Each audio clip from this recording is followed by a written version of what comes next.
अपने जीवन की खुशियों को गिनता हूँ तो कान्हा के लिए मेरा प्यार और बढ़ जाता है।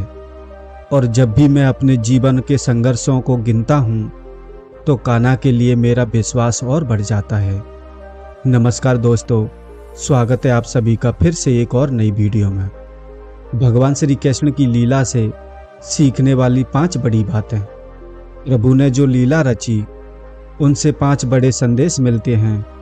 सबसे पहले कि जीवन में कर्मों का फल सबको भोगना पड़ता है। क्या आपने कभी विचार किया कि भगवान श्री कृष्ण क्यों अपने माता पिता को 14 वर्षों तक कारागृह में छोड़कर आ गए?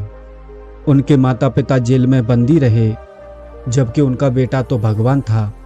कंस को मारने के बाद में भगवान श्री कृष्ण जब कारागृह में गए, अपनी माता देवकी और पिता वासुदेव को वहां से छुड़ाया, तो माता देवकी ने एक प्रश्न किया कि बेटा, तुम तो भगवान हो, तुम्हारे पास तो असीम शक्तियां हैं, फिर तुमने 14 साल तक कंस को मारने और हमें यहाँ से छुड़ाने की प्रतीक्षा क्यों की?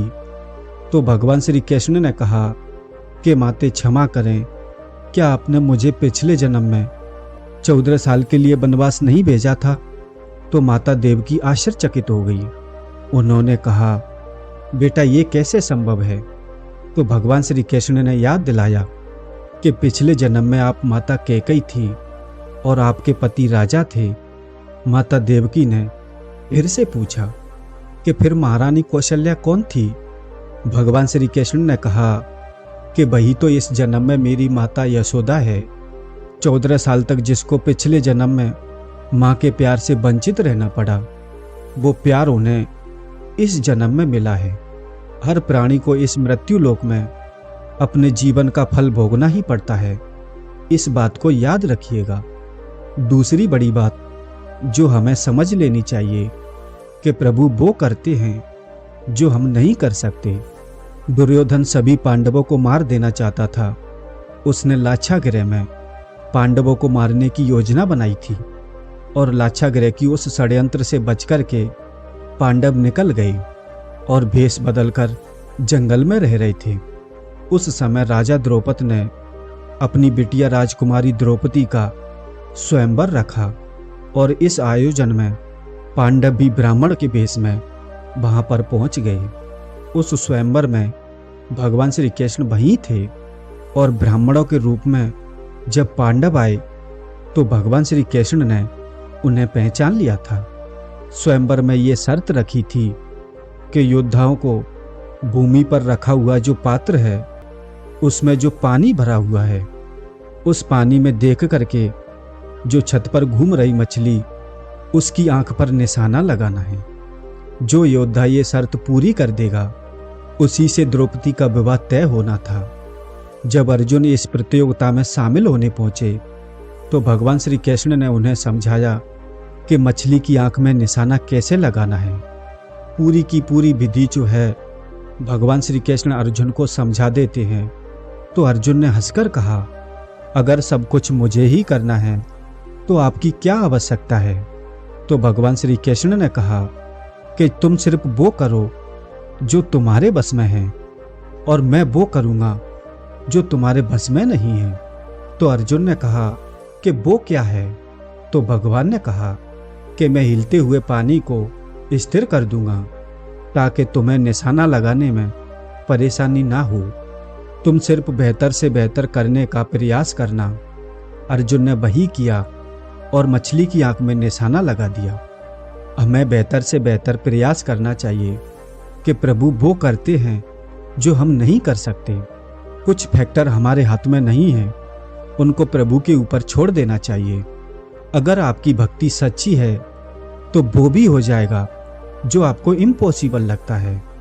तीसरी बड़ी बात जो हमें सीख लेनी चाहिए कि प्रभु की भक्ति निश्चल होती है, निष्कपट होती है, असीम प्रेम और असीम श्रद्धा से होती है। कहीं भी मन में कोई छल कपट नहीं होना चाहिए। प्रभु के लिए असीम श्रद्धा होनी चाहिए। भगवान श्री कृष्ण के बारे में जब दुनिया में चर्चा होती थी, ब्रह्मांड में चर्चा होती थी, लोग कहते थे कि इनका सबसे बड़ा भक्त कौन है? तो एक ही उत्तर मिलता था, राधा रानी। राधा रानी जो सबसे बड़ी भक्त है। भगवान श्री कृष्ण की इस बात से हर कोई सहमत था, लेकिन नारद जी को लगता था कि ये बात सही नहीं है। नारद जी को लगता था कि प्रभु का मैं सबसे बड़ा भक्त हूं, राधा रानी कैसे सबसे बड़ी भक्त हो सकती है। तो एक बार नारद जी भगवान श्री कृष्ण से मिलने के लिए द्वारकापुरी पहुंचे, और जैसे ही नारद जी को आते देखा तो भगवान श्री कृष्ण अपना सिर पकड़कर बैठ गए।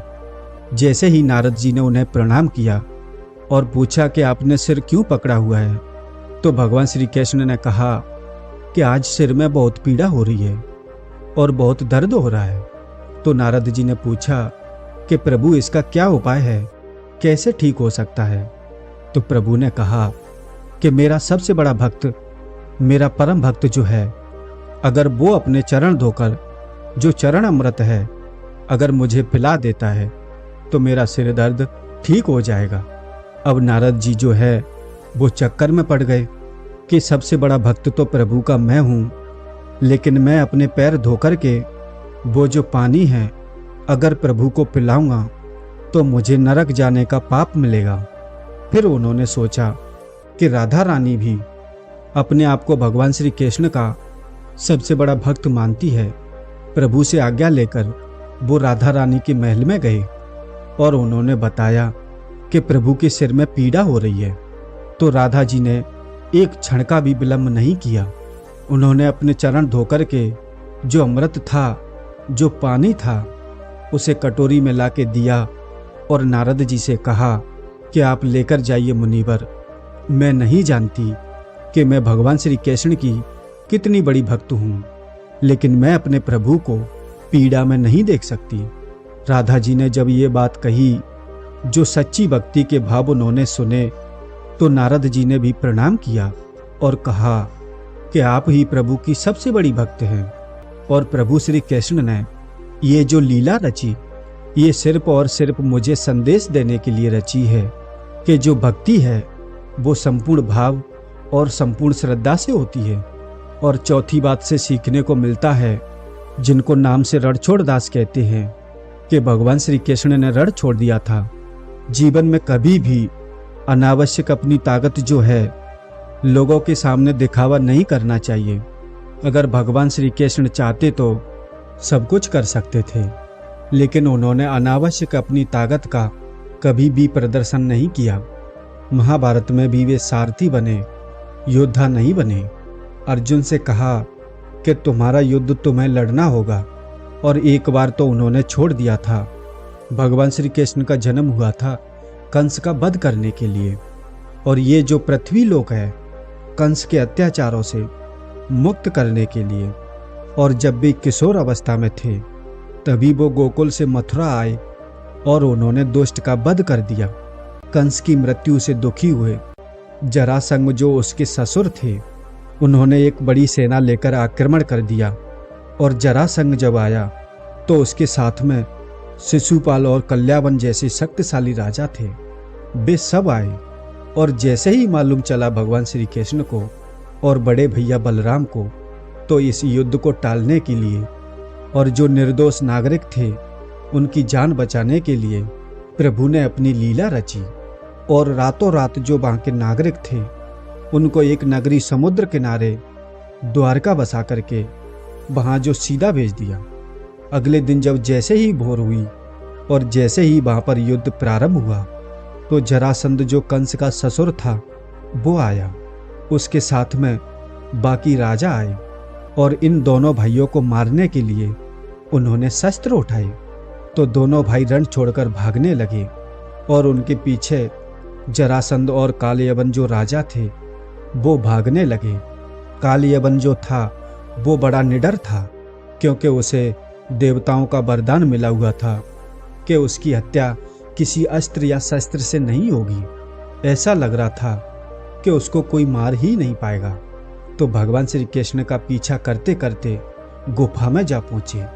तो उस गुफा में राजा मुचकंद जो वहां पर सो रहे थे, जिन्हें इंद्रदेव ने वरदान दिया हुआ था कि जो भी इन्हें उठाएगा, अगर नींद में जो उनको व्यवधान डालेगा तो विवदान जैसे ही डालेगा और जिसने भी उसको उठाया या नींद से जगाया, वे जैसे ही देखेंगे वह जल के भस्म हो जाएगा।